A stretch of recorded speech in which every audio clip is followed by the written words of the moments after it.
दिवसातली पहिली ही जिल्हा नियोजन समितीची बैठक होती।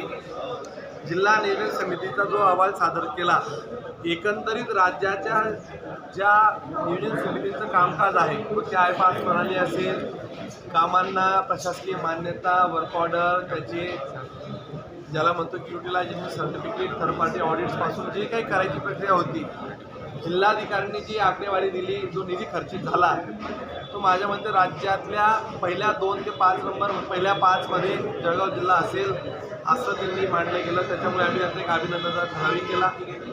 यासोबत ठराव करत असताना निश्चित काही जबाबदाऱ्या, काही कर्तव्ये आमची आणि लोकांची ज्या रोजच्या समस्या आहेत, MSCBच्या तारातुरी जाणे प्रकरण असेल, MSCBच्या बाह्य स्रोत कर्मचाऱ्यांकडनं पैसे वसुलीचा प्रकार असेल, अपंग युनिट, ग्रामसेवक, तलाठी, आरोग्य सेवेतले काही कर्मचारी यांच्या नोकर भरतीचे मोठे स्कॅम जिल्ह्यामध्ये काही लोकांनी केल्याचं निदर्शनास आलं आहे।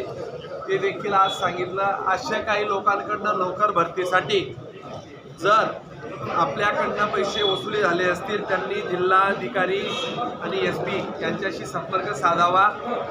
त्या लोकांचे सर्व पैसे गुन्हे दाखल करून काढून देण्यासाठी पोलीस प्रशासन मदत करणार आहे। SPनी पण त्या बाबतीत हो म्हटलं आहे।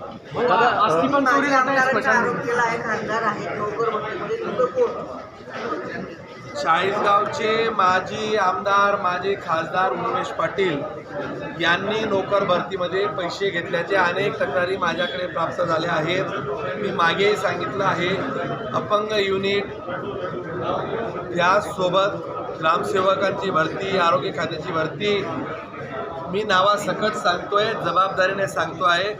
त्या लोकांना मी पोलिसात फिर्याद द्यायला लावली आहे।